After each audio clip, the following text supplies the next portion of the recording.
The Grateful Tiger. Once upon a time, a huge tiger lay groaning and moaning by the roadside. A young student happened to pass by and see the suffering animal. He drew near, half in fear, and asked, "What is the matter, tiger? Have you hurt yourself?" The tiger, tears filling his eyes, opened its mouth as if to show the student that there was something wrong inside. "Let me see," the student said. "Maybe I can help." The student peered into the tiger's mouth and saw a sharp bone splinter stuck in the animal's throat. "Oh, you poor thing," the student said. "There's a bone stuck in your throat.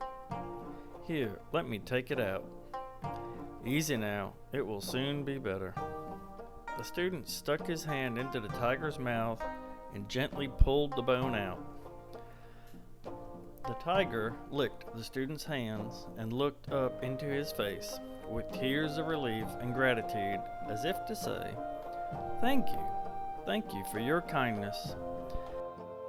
Then, bowing low again and again, the tiger walked toward the woods, turning to look back from time to time at the student. That night, as he slept, the student had a strange dream. A beautiful girl, whom he had never seen before, appeared in his sleep and said, "I am the tiger you saved today. Thanks to your gentle kindness, I was spared much pain and suffering. I shall surely show my gratitude to you someday." With that, the beautiful girl faded away.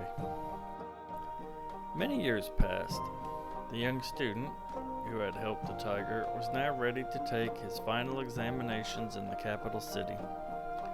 As he rode along toward the capital, he was thinking that if he passed these examinations, he would become a government official and would one day become rich and famous. But many students came to take the test from all over the country. In fact, there were so many applicants that it was very difficult to pass the examinations. The student prayed in his heart that he would be one of the fortunate ones to pass the difficult examinations. But it was not to be so. He failed. There were just too many people ahead of him. He was very downhearted. "I have come such a long way to the city, but I suppose it can't be helped. I'll return home, study hard, and try again next year."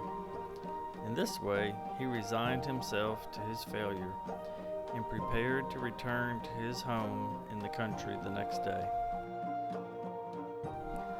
That night, however, the young student again had a dream. Again, the strange, beautiful girl appeared and said, "Don't be discouraged. It's still too early to despair. I shall repay you for the kindness you showed me many years ago. Tomorrow, a wild tiger will run loose through the city. The tiger will be me. However, no gunman or bowman will be able to kill me. I am sure the king will offer a big reward to anybody who succeeds in getting rid of me. At that time, offer your services. Just take one shot at me. You will be sure to hit me." The student was astounded to hear this and quickly replied, No, I cannot possibly do such a thing. Just because of one little kindness, I cannot take your life." "No, you mustn't think that way," the tiger said, still in the form of a young woman. "I am very old and just about ready to die. I have very few days left to live. Since that's so, it's my wish to show you my tremendous gratitude. Don't say another word, just do as I have told you." The student would not listen to the tiger. "But how can I do such a thing? I cannot commit such a cowardly act just to win fame for myself." Suddenly, the girl flared in anger. "Why can't you understand?" she said. "By saying such things, you are rejecting my sincere feelings of gratitude. Stop talking and do just as I have told you. Oh, one more thing. A number of people will be hurt. Go then to the temple of Hung Young and asked for some bean paste. If you apply this bean paste to the wounds of the people, they will soon be healed. The girl repeated her instructions many times and then faded away from his dreams. It was then that the young student woke up. The student pondered over the strange dream that he had had and waited in restless anticipation for the day to break.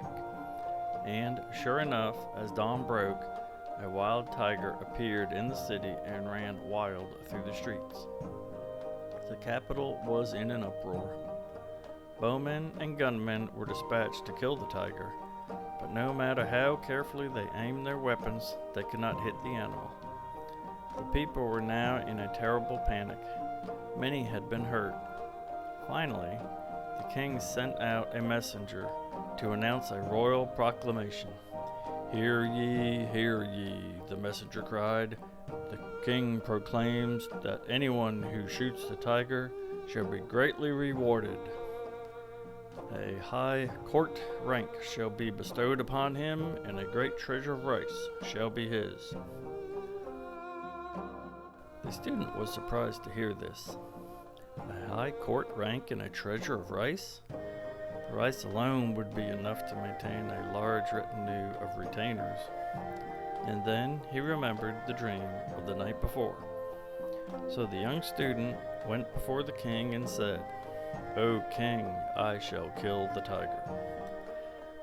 The king gladly gave his consent for the student to hunt the rampaging animal. The student went to the main street of the capital where the tiger was prowling about. Without even taking aim, the student took one shot at the animal.